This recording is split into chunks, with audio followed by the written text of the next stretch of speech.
Basta't justice paid, walang justice denied. Naku naman, piskal. Saan mo naman pinaproba ang kasong yan? Kalokohan nyo. Case closed sa Tutok Tulfo.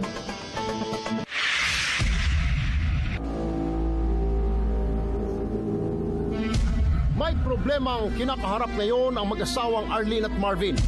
Taong 2010, sinampahan niya ng kasong libel ang babaeng gumugulo sa kanyang asawa. Kay Fiscal Regalado Ballares Jr. ng Manila Prosecutor's Office napunta ang kaso. Justice bilis at hindi justice raw ang mga kaso, basta't si Fiscal Regalado ang humawak. Pero sa isang kondisyon. 3 taon pa lamang sa serbisyo si Attorney Regalado Ballares Jr., isang kawani ng Department of Justice o DOJ na itinalaga sa Manila City Hall. Nakasaad sa DOJ Rules and Regulations na dapat maka5 taon muna sa serbisyo bilang Associate Prosecution Attorney bago maging ganap na piskal ang isang abogado.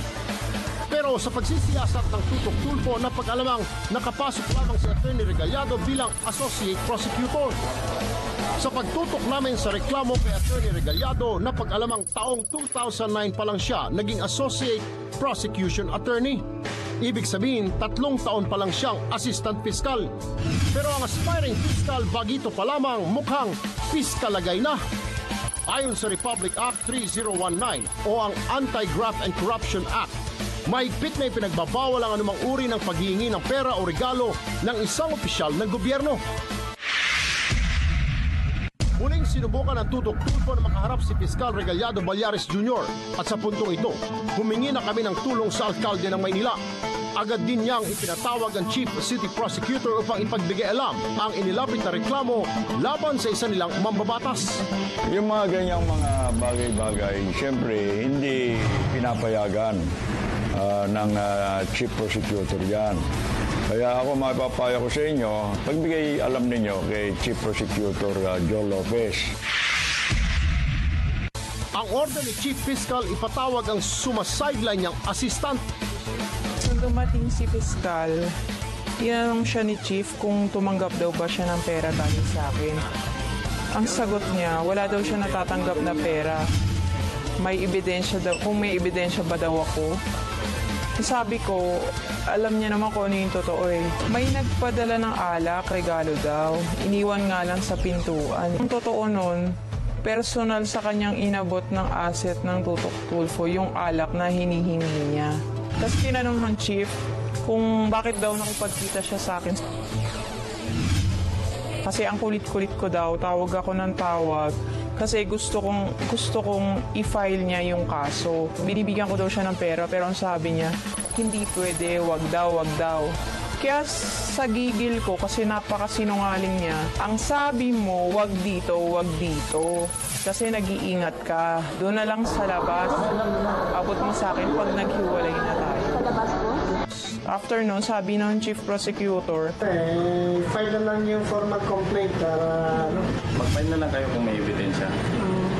gusto kong ma-disbar siya, filean siya ng kaso, extortion, tsaka yung criminal case na anti-corruption.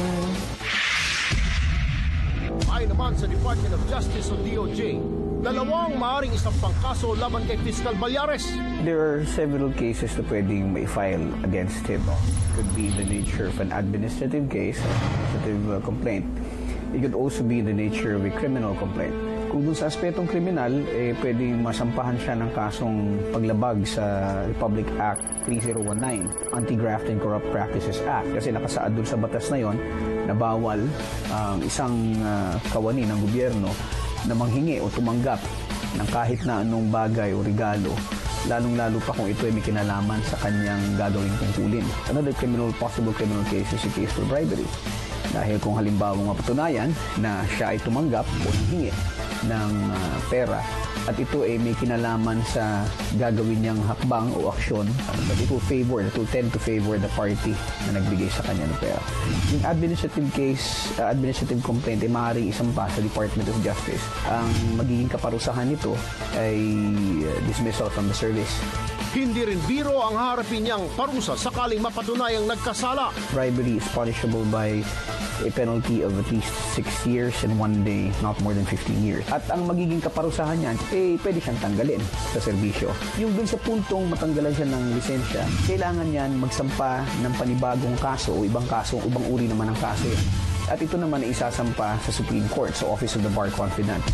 Para naman maiwasan ang iligal na transaksyon sa pagitan ng piskal at kliyente nito, may iniwan ding paalala si Chief. Ang dinidiscourage ko mga parties involved or litigants to talk to the prosecutors, especially when they have pending cases. Yung mga nakapost sa pinto, those cases submitted for resolution or still pending, don't talk to the prosecutors. Dahil dyan nagkakaroon ng avenue, yung parties offering to the prosecutors at yung prosecutors naman natitempt. Hinimok din ng alkalde ang iba pang posibleng biktima ng ganitong gawain. Basta kayo bibiktimahin o nabiktima na ng mga tao dito sa City Hall, hindi lang sa piskalya, kahit sa pulis. Lumapit kayo sa amin, sumulat, email, action na namin. Ang batas ng batayan nakaayusan sa lipunan. Pero kung mga mambabatas mismo ang bubutas dito, sino pa ang aasahan nating magtahi ng mga gawaing mali? Tutukan, ina at tiyahin ng pamilya, pinatulog, ninakawan, saka pinatay. Ang pumatay, nag-iwan pa ng liham. Ang tunay na sospek, isa sa miyembro ng pamilya.